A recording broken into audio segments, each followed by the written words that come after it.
La Société francophone Nutrition Clinique et Métabolisme a organisé à l'université Nice-Sophie Antipolis sa 11e édition des Journées de printemps de nutrition clinique.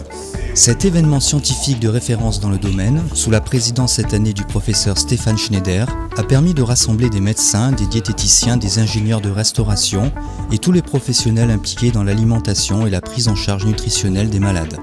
Alors la SFNEP a pour mission de, comme son sous-titre l'indique, de nourrir l'homme malade. C'était un motto qui avait été défini par Xavier Buterne quand il en était le président. Et le but, effectivement, est de comprendre les mécanismes de la dénutrition chez la personne hospitalisée, chez les personnes à domicile, de travailler sur ces mécanismes, sur le dépistage, sur la prise en charge, surtout le traitement, qu'il soit préventif ou qu'il soit curatif. La SFNEP a été créée au début des années 80 avec l'émergence de la nutrition artificielle. On s'est aperçu, à la suite de différents travaux, que la dénutrition était extrêmement fréquente chez le patient. Les gens qui sont le plus susceptibles à la nutrition sont d'une manière générale les deux extrêmes de la vie. Les petits-enfants, les sujets âgés. Et en dehors de ça, ce sont toutes les maladies chroniques. Maladies chroniques, que ce soit le cancer, maladies infectieuses, que ce soit également des insuffisances de certains organes, insuffisance respiratoire, insuffisance rénale, insuffisance cardiaque. Toutes ces maladies prédisposent à la dénutrition. Et c'est très important d'en prendre en charge parce qu'on sait que le fait d'être dénutri dans cette condition va aggraver le pronostic.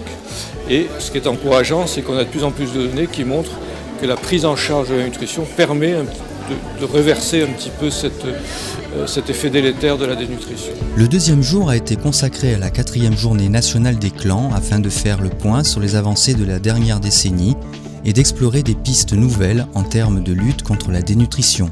Alors, la journée des clans est en fait un partage d'expériences des différents comités de liaison alimentation et nutrition des établissements de santé.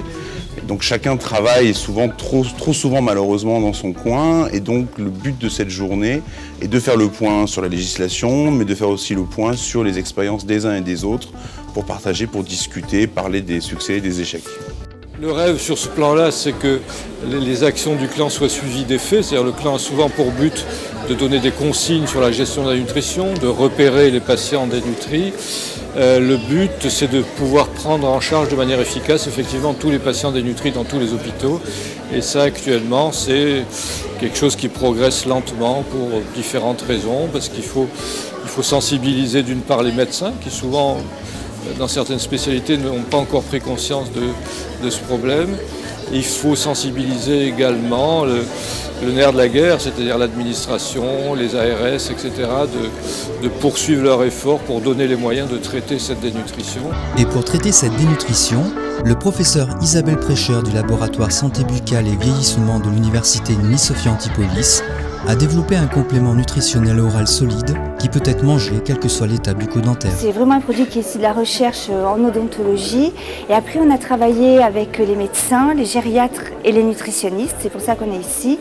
Et on en a fait un complément alimentaire hyper protéiné qui est destiné en particulier aux personnes âgées qui ont souvent un mauvais état dentaire et qui sont souvent très dénutries. Et cette 4e journée nationale des clans a été l'occasion de faire le point sur les avancées de la dernière décennie en termes d'organisation. Probablement qu'avec le recul qu'a la nutrition maintenant dans nos établissements de santé, elle a acquis une culture de partage et d'échange qui l'oblige d'ailleurs dans sa pratique à collaborer avec un grand nombre de spécialités sœurs ou de spécialités concurrentes. C'est une discipline qui a une nécessité de fédérer ses compétences et de les coordonner parce que les ressources internes ne sont pas si nombreuses que ça. Voilà, et c'est une discipline qui a besoin de compétences assez éclectiques parce qu'elle s'adresse à des situations cliniques très diversifiées.